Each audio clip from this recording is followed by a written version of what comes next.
boa tarde, bem-vindos ao programa De Olho na Saúde.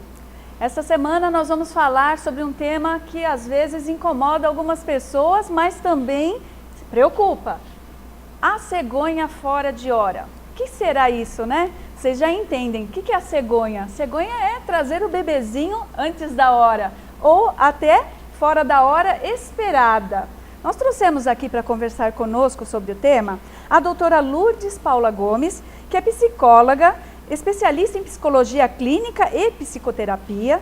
Ela é autora de diversos livros, dentre eles A Homeopatia, uma visão junguiana, e Como entender e criar seu filho para a vida. Ela também trabalha em algumas universidades, que eu vou pedir para que ela conte um pouquinho dessa trajetória dela no ensino, né, também, e escrevendo e falando sobre essas coisas tão importantes que nós vamos conversar hoje. Boa tarde, doutora. Boa tarde, é um prazer. Obrigada pelo convite. Então, doutora, fala um pouquinho também dessa sua caminhada, né, no ensino, e a senhora trabalha também como diretora numa instituição. Poderia contar um pouquinho para a gente? Sim. Eu comecei como professora, lidando com testes psicológicos, e caminhei até a direção, até o momento em que eu pensei que uma instituição que atendesse aos meus sonhos fosse possível, né? E afinal, depois de muitas lutas e muitos desafios, nós conseguimos criar a Faculdade de Ciências da Saúde. Então, a faculdade tem hoje uma política voltada para o atendimento da saúde da forma menos invasiva possível, né? E o atendimento à comunidade, porque o sonho era que fosse uma instituição com um caráter de agente transformador. E hoje a Faces caminha por essa estrada, tentando transformar algumas coisas, né? Tudo aquilo que é possível. Olha aí, e a doutora, além de todo esse trabalho que tem também com a população, veio conversar com a gente sobre um tema, né? A cegonha fora de hora. Doutora, tem muita cegonha fora de hora aqui no Brasil? Tem, né? A estatística é bastante grande. Por exemplo, no percentual de 100 crianças, né? De 100% de crianças, por volta de 20% são filhas de adolescentes. Até que faixa etária? 16, 17 anos? Às vezes, antes disso. Olha lá. De 12 até 16 anos, né? A grande maioria. Tá. Alguns fatores dizem haver tido uma diminuição nessa questão da gravidez do adolescente. Mas ainda assim, nós estamos com 2% a mais de recém-nascidos, filhos de adolescentes, do que há 10 anos atrás. Porque, posteriormente, esse índice cresceu muito, né? Visivelmente.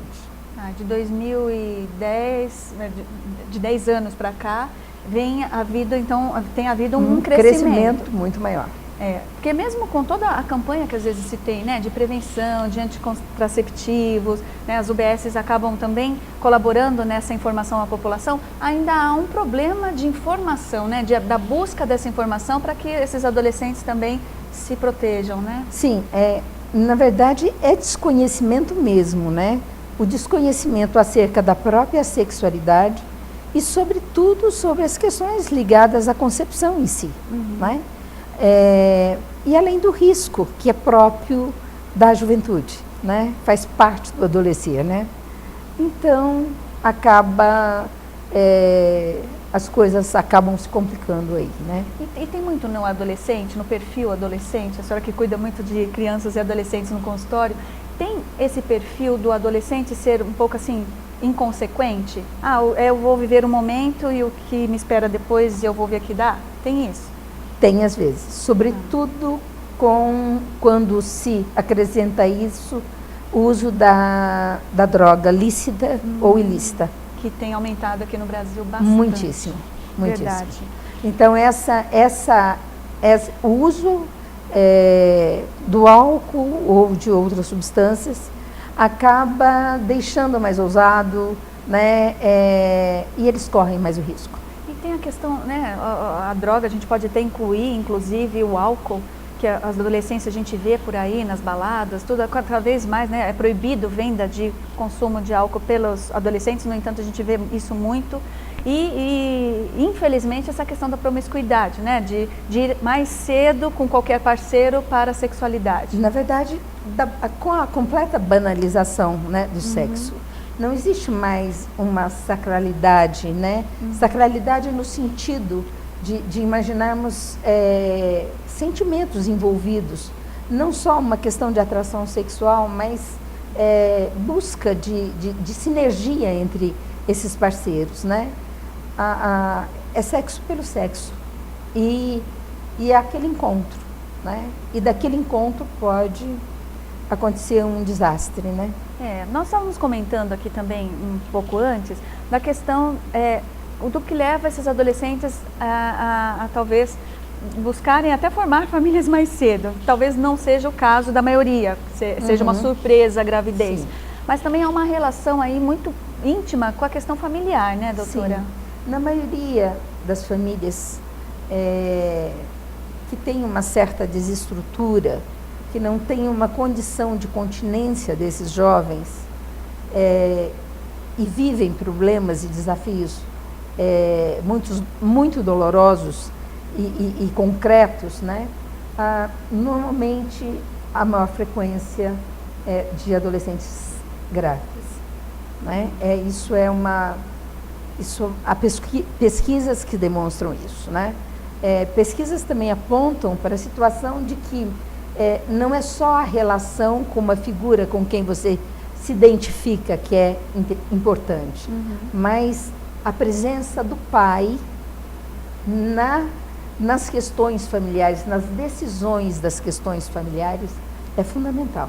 Né? Mas por causa dessa visão que a gente tem muito, né, o adolescente do poder pátrio, né, daquela coisa assim do comando, se perde um pouco isso? Mas sim, não só do comando, mas porque o homem está mais associado a limites, à objetividade, à ordem, e a mulher muito mais voltada para a continência, para a emoção, né, para os sentimentos, enfim. Entendi. Né?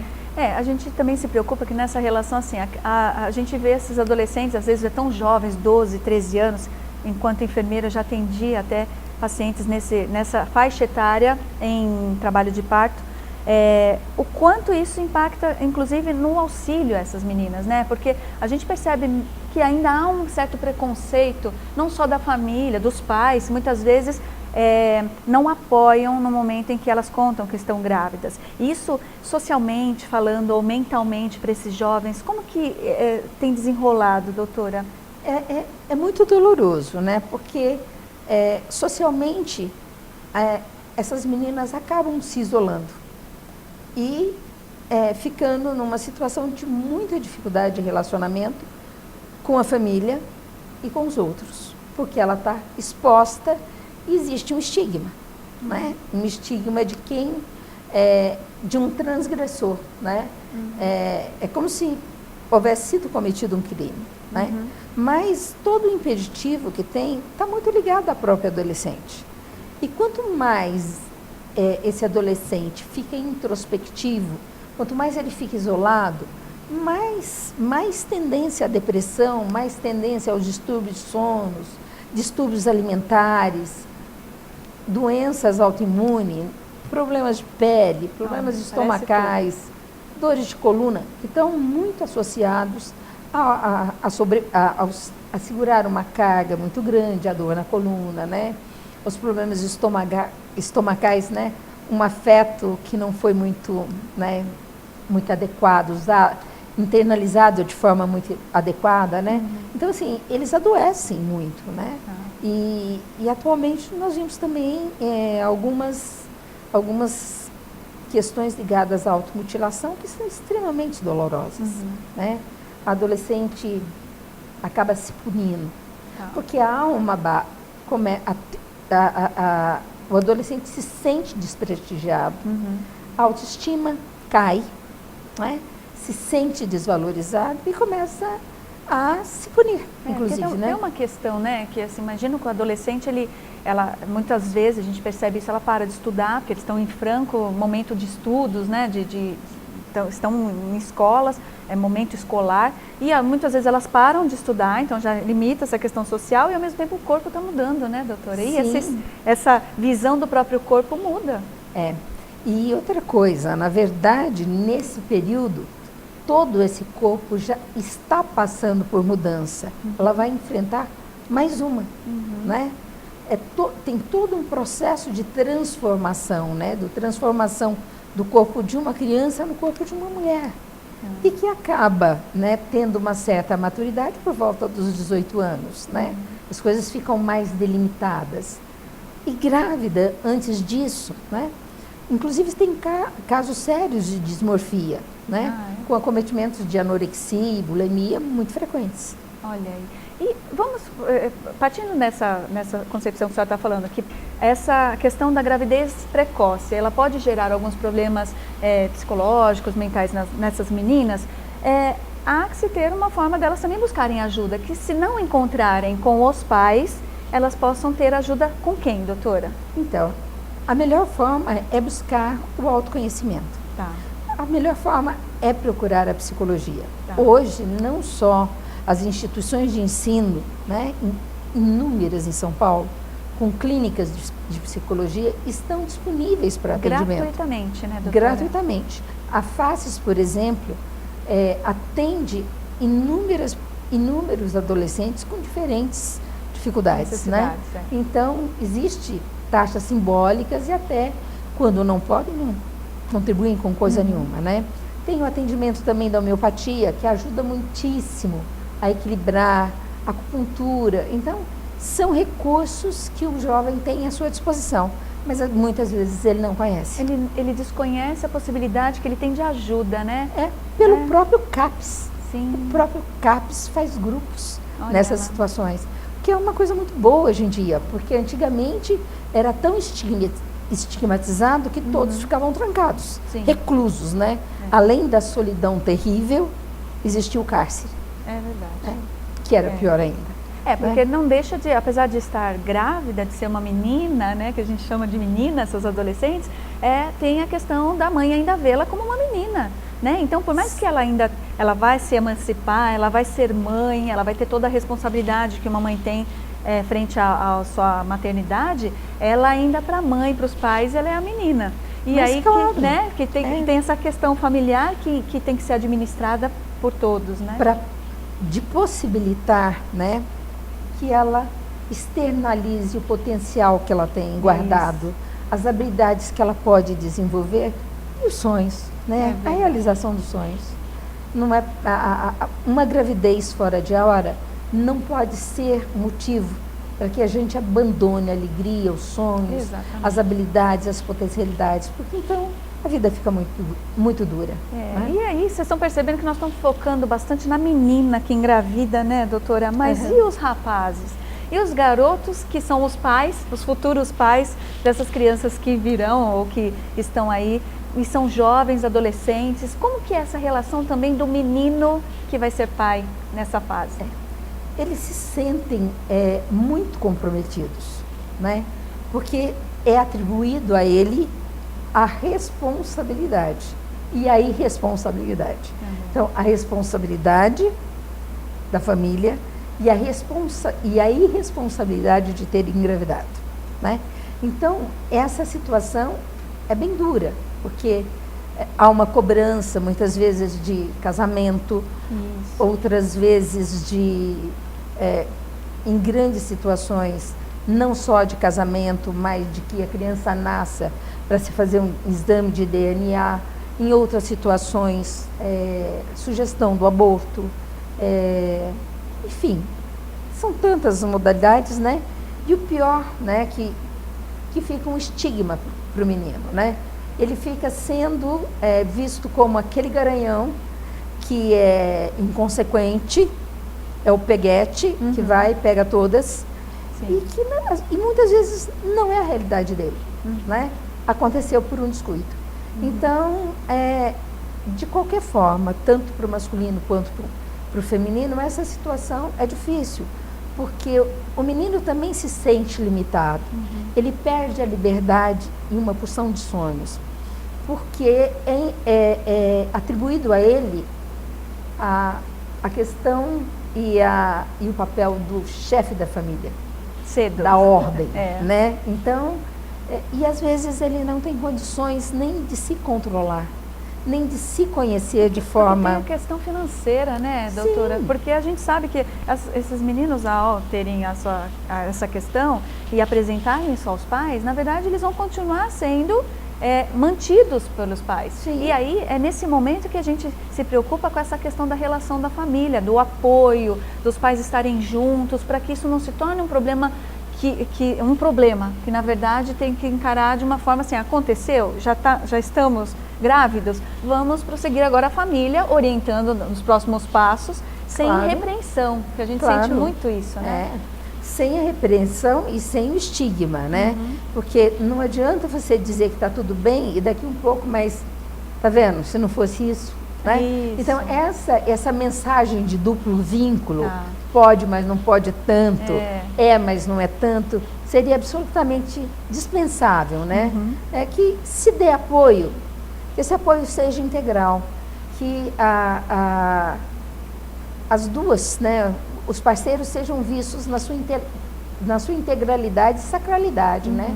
Para que isso não seja levado para o futuro como uma frustração, como uma ferida muito dolorosa, que vai interferir até em outros relacionamentos, se por acaso houver. É verdade. Né? A senhora tocou num assunto até um pouco polêmico, mas eu acho que vale a pena a gente falar, que é a questão do aborto. A senhora, que tem, né, atende esses meninos, passa muito pela cabeça nessa fase em fazer um aborto? Porque a gente sabe que ainda no Brasil temos aí clínicas ilegais, isso daí ainda é repreendido, mas obviamente ilegal, mas quando há uma pretensão ou há uma forte, né, vontade de falar assim, não quero ter esse filho, ocorre muito? As meninas não, hoje em dia eu vou assumir, vou ter meu filho. Ocorre com grande frequência, mesmo para aquelas que posteriormente decidem assumir o filho, essa possibilidade é aventada, muitas vezes sem o conhecimento dos familiares, o que mostra um maior risco, porque você não sabe onde que essa criança está indo. Porque, na verdade, a tentativa do aborto é para inclusive esconder dos pais. Esconder e tudo, aí, o né? risco né, enorme. E, além disso, a compra de medicamentos, chás e etc., que elas acabam ingerindo sem ter a menor ideia da consequência daquilo. Exatamente. Né? Então, é muito importante que os pais esclareçam, apoiem, ensinem, porque então o desastre pode ser muito sério, né? Porque algumas substâncias, alguns fitoterápicos, algumas substâncias utilizadas nesse chá podem trazer deformações. Consequências irreparáveis para o próprio organismo. Que é dizer, essa pessoa vai ser marcada duplamente. Sim. Então é muito importante esse apoio dos pais, né? Esse estar presente, né? E a discussão disso claramente, né? Como fazer isso? Como é que eu posso me prevenir? Né? O que é prevenção? Né? Eu vejo tem muitas, nas escolas de ensino médio, onde estão mais esses adolescentes, né? Aí desde o primeiro ensino médio até o final, onde a gente verifica que há uma abordagem maior sobre métodos contraceptivos. Então, as escolas de ensino médio têm trabalhado nas aulas de ciências, biologia, essa questão. No entanto, a gente ainda percebe uma dificuldade desse jovem com essa interpretação, inclusive no uso da própria camisinha. Sim, né? Do tabu de se usar uma camisinha, de ser horrível, e não se atentar aos riscos não só da gravidez, mas de doenças sexualmente transmissíveis. Sim, que a gravidez ainda é uma bênção, mas uma doença sexualmente transmissível que não tenha cura é uma fatalidade. Né? Com isso não tem como lidar. Não é? Doutora, a senhora que atende tanto lá no consultório também esses casos, como que a senhora orientaria aí, quem está nos ouvindo, que é o pai, mãe de um adolescente, nesse momento, que a gente não sabe a reação. A filha chega e fala, mãe, tô grávida. Qual que deve ser assim, o ideal para esse primeiro impacto que os pais têm, que realmente é um impacto, não vamos deixar de dizer, né? Os pais não esperam ser avós tão cedo, não esperam que a filha em fase escolar esteja grávida, mas nesse momento, a senhora orienta alguma coisa para os pais? Ah, sim. Se você não está preparada para conversar no momento em que a questão foi colocada, pare, pondere, reflita e daí volte e retome o assunto de forma tranquila, né? Consciente, né? Ensinando, porque é uma questão de educação, é ensinar, né? Então ensine, né? Direcione, apoie. Julgamento, o próprio adolescente já está fazendo. Ele não precisa de mais um juiz, um censor, não é? E sobretudo, o mais importante que eu acho, que eu acho que é uma dica para os jovens, né? O corpo é um instrumento absolutamente sagrado, né? Não dá para a gente cindir, dizer que a gente tem que espiritualizar e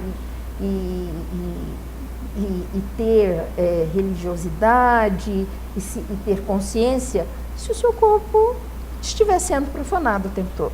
Então não dá para cindir, porque é uma coisa muito esquizofrênica, né? Ou sua cabeça está muito boa e seu corpo está péssimo, ou seu corpo está desfrutando de todos os prazeres e a espiritualidade é nenhuma, né?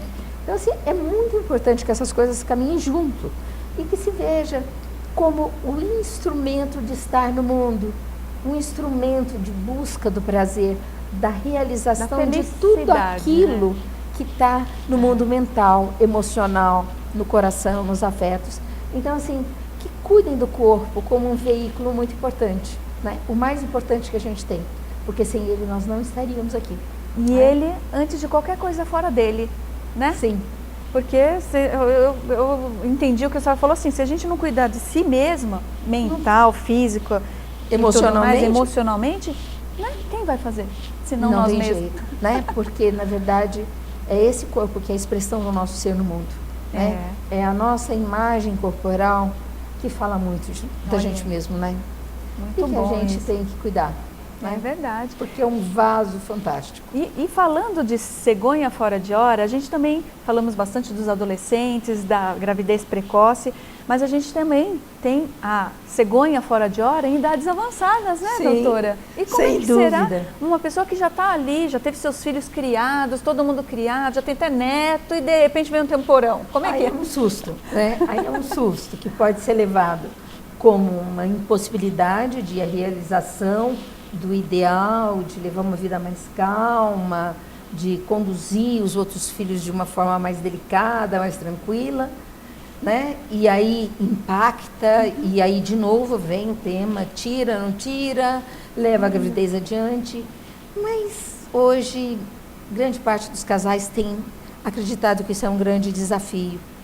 E quando eles aceitam esse desafio, eles acabam rejuvenescendo, ficando mais alegres, participando melhor da vida, né? Contribuindo melhor, né? Para o grupo social, para a comunidade que o cerca, no prédio, na comunidade, na igreja, nos clubes, enfim. Transforma a pessoa, porque nós somos feitos para vencer desafios, né? Olha aí. Nós sabemos disso, nós somos vencedores, nós estamos aqui por isso, né? Então, e mesmo que a cegonha venha fora de hora para você, encare com toda a alegria do mundo, que na verdade tem que encarar como um presente, né? Na verdade é um grande presente. É verdade. É um desafio, mas é um desafio muito precioso. É isso aí. Nós estamos indo para o finalzinho do programa, mas eu vou pedir para a doutora explicar onde as pessoas podem se informar melhor sobre coisas a gente fala assim, confiáveis sobre o assunto gravidez precoce e até mesmo buscar ajuda, né? A senhora já deu aí a própria instituição que a senhora trabalha, como chama? A Faces atende, então depois a senhora, por gentileza, fale com calma o endereço que as pessoas podem buscar, um telefone, se tiver. E aí é interessante que elas saibam um veículo.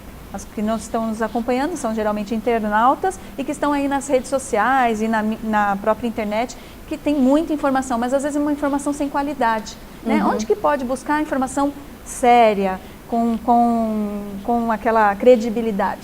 Então, as grandes universidades que têm o curso de medicina, curso de enfermagem, curso de psicologia, normalmente eles oferecem trabalhos de conclusão com pequenos resumos em seus sites que as pessoas podem acessar e buscar informações absolutamente confiáveis, porque se trata de pesquisa científica. Né? Alguns, por exemplo, Unifesp, Unicamp, USP, né? São grandes universidades que fazem pesquisa a todo tempo e cuidam e têm grupos ligados a esses temas. Então, são recursos muito interessantes. Né? A própria FACES tem na biblioteca trabalhos de conclusão de curso que falam sobre o luto, sobre a gravidez precoce, enfim, inúmeros assuntos que é interessante que o jovem veja. E são acessíveis, e a instituição está acessível. Por ser pesquisa comprovadas, né? Científica, elas têm credibilidade, é uma forma, é um acesso interessante. Muito interessante, porque informa da melhor forma possível, né? A mais científica possível. Doutora, deixa para nós o endereço da FACES. Então, o site da FACES é www.faces.edu.br. O telefone para qualquer tipo de informação sobre os ambulatórios gratuitos de homeopatia, ambulatório de acupuntura e a própria oficina terapêutica é através do telefone 5085-3141. 011 5085-3141. Aqui em São Paulo. Aqui em São Paulo. Tá. É isso aí, olha, depois das dicas maravilhosas que a doutora veio aqui nos fornecer, eu agradeço muito a sua vinda ao programa. A doutora tem vários livros escritos que eu relatei aqui no início do programa, e um deles, eu acho que a gente trouxe a imagem aí, eu gostaria que o pessoal colocasse. Consegue colocar a imagem do livro para mim, por favor? Não? Então, ele chama Como Entender e Criar Seu Filho para a Vida. Se você colocar esse nome aí na internet aí, né, onde busca, nas buscas, você vai ver logo de cara que esse livro tem à venda em várias livrarias, e ela trata também dessas questões, né, de como cuidar do seu filho, como criar seu filho para a vida, que hoje está bem diferente, né, de alguns anos atrás. E tem dois enfoques muito interessantes, tanto o enfoque médico quanto o enfoque psicológico, né, que de certa forma dá um embasamento melhor. Isso, e aí é uma forma também de conhecer os outros trabalhos que a doutora faz, e certamente ela voltará aqui no programa para conversar com a gente sobre outros assuntos, e eu gostaria de agradecer muito a sua vinda, a sua disponibilidade em estar conversando conosco. É um grande prazer, é uma honra estar aqui, e que bom que eu posso falar sobre isso, porque eu estou falando de coisas que eu realmente acredito. Que bom. Então, deixo você aí com a programação da Just TV e te espero semana que vem no mesmo horário. Até lá!